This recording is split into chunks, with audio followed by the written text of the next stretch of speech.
Alright, welcome back mga ka-Johnny. Andito pong muli ang inyong lingkod, ka-Johnny ng Johnny Tortilla at ito ang Johnny Depp, usapang utang, usapang ola.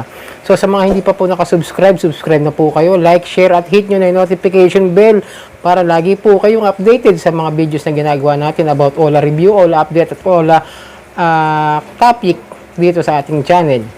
So sa mga ka-Johnny natin yan, magandang gabi sa inyo. Meron tayong tanong muli na sasagutin mula kay Ma'am Janet Aguilar. Shoutout po muli sa iyo at masugid natin taga-subaybay. Pero may tanong siya kasi, ito, question lang, nagpupunta ba sila sa workplace? Well, ang dami ko nang nakausap, pero wala naman ako nabalitaan. At nag-survey din po ako kanina sa page dun sa Ola Harassment Victims. Kung may mga nakaranas ba na pinuntahan sila sa workplace nila, wala naman nakasagot. Maliban na lamang sa mga ganitong sagot na nakuha nating impormasyon. At pati man ako hindi ko naman naranasang puntahan sa aking trabaho.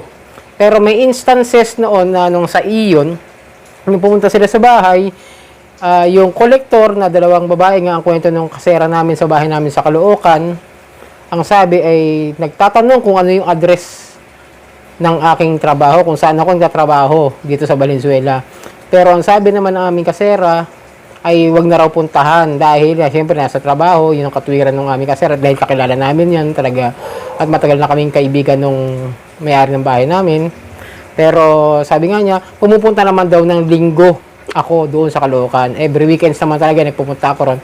Then, iniwan nga po doon yung demand letter. Pero nauna po dumating yung demand letter bago po sila nang walekta sa bahay, yung bago sila nagkaroon ng home visitation doon ng iyon.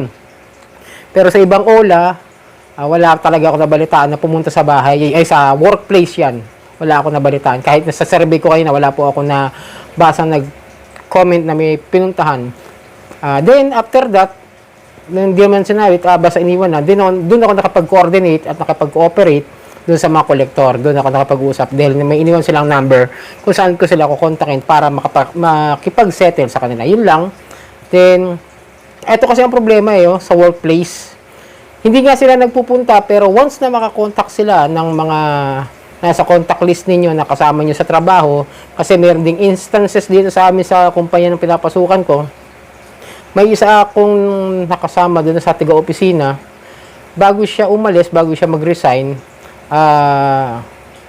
meron na yata siya mga online lending na utang, pero hindi niya binabanggit, tapos nung nawala na nga siya doon sa kumpanya, ang tinatawagan ay yung mga ka-opisina niya. Then, naikwento rin sa akin na nasa office nga na kakilala ko rin, then syempre ka-workmate, kinuwento niya na kung sino-sino raw yung tumatawag sa kanya. Then, nainis nga rin siya dahil nga sila yung sinisingil nung nag-resign na empleyado dito sa amin. Sila yung mga tinatawagan, sila yung kinokontak para singilin yung nangutang sa workplace. Then, buti na lang, hindi siya mayroong, wala siyang number ng mga boss. Siyempre, mas maganda na yung wala kang number ng boss mo, yung mga ka-workmate mo lang ang nakukuha nila. Pag nasa contact list phones ninyo sila, yung mga ka-office mates ninyo o yung mga ka-workmates ninyo, yun ang kukontakin nila. Pero may instances din na nakakausap tayo, meron tayong mga hingi sa akin advice na nawalan nga sila ng trabaho. Meron akong isang videos dito. Alam ko meron talaga akong isang video dyan na nawalan siya ng trabaho dahil nga sa pagtawag-tawag doon sa mga boss ng kumpanya. Kaya anong nangyari, tinanggal siya dahil nga sa call and text blast na ginagawa ng mga online lending na ito, ng mga collector. Kaya ginawa. Pero para sa akin, mas maganda talaga mga ka-Johnny. Laging, pag ganyan may ganyang sitwasyon kayo sa buhay, mayroon kayo napasukang online lending app na hindi nyo talaga naiwasan o hindi nyo talaga magawa ng paraan na mabayaran o maging open na lang.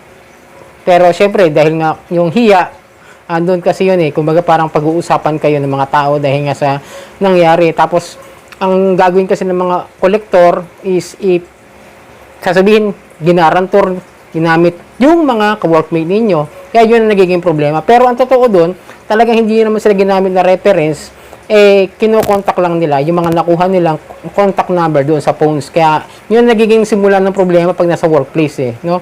Lagi niyo iisipin na kung sakali nakapasok kayo sa ganito, makipag-usap na lamang po kayo sa mga ka-workmate niyo at sabihin niyo na hindi niyo naman sinasadya na mahiraman yung mga OLA na yan at hindi nyo naman alam na kukontakin talaga yung mga nasa contact list ninyo na hindi nyo naman ibinibigay kahit kailan.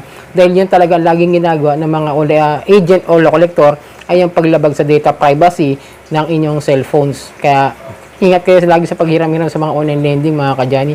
Hindi biro yan kasi maaari talaga mawalan kayo ng trabaho once na nagkaroon ng problema dito sa mga pagkulit o mangukulit na mga kolektor ng mga online lending. So, yung paalala lang ha.